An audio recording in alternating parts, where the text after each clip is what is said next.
Midnight Station, home of animated horror stories.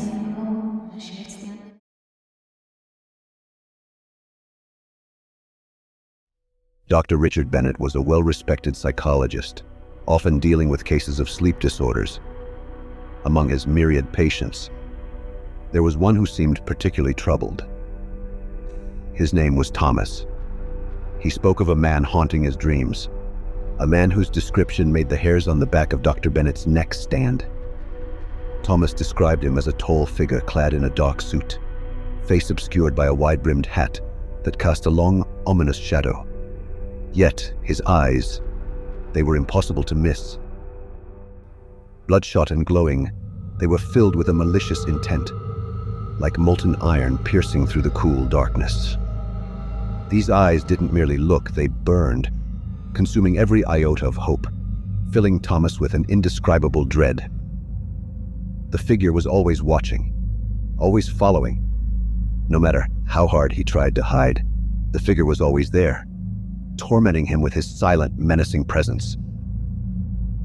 Thomas was so terrified that he'd forsaken sleep entirely, afraid to cross paths with the haunting figure in his dreams. Stumped on how to help Thomas, Dr. Bennett asked that he return again soon for another appointment. 2 weeks passed with no word from Thomas. Dr. Bennett grew concerned. He requested his secretary to call Thomas, but someone else answered his number. The news that returned sent shockwaves through the clinic. Thomas had fallen from a high-rise building, an apparent suicide. Haunted by Thomas's case and grappling with guilt, Dr. Bennett decided to investigate.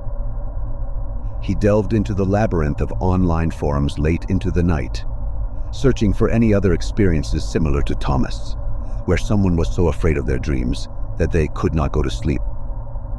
His search led him to various forums where he stumbled upon multiple accounts of people describing reoccurring nightmares where they're being watched by a haunting figure.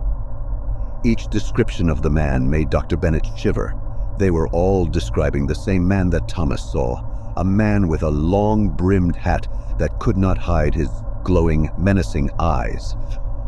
With a sinking feeling, Dr. Bennett dug deeper.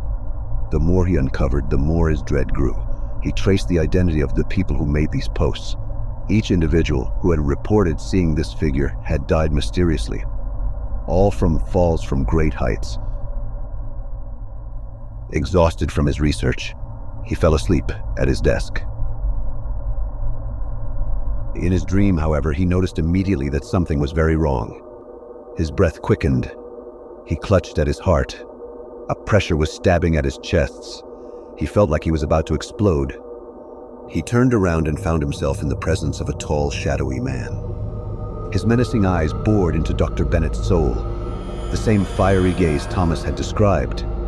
It was a horrific sensation, like being skewered by pure malevolence. Richard tried to run, the man always a step behind. He rushed through the maddening dreamscape, through long, dark corridors that seemed to twist and turn into themselves. He could feel the man's gaze relentlessly boring into his back. He jumped through one of the doors, slamming it closed behind him, only to find the man was already waiting for him in the room. Bolting back into the corridor, Dr. Bennett kept running, screaming for help. Suddenly he saw it, a beam of light at the end of the corridor, a way out.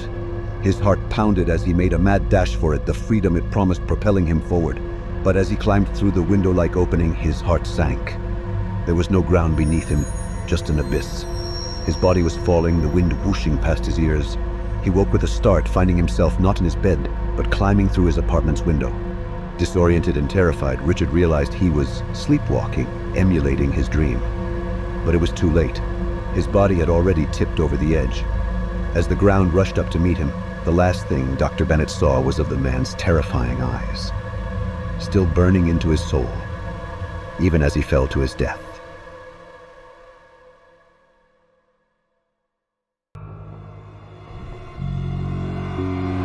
Animated horror stories at the Midnight Station. Please consider subscribing to support the channel and help us grow.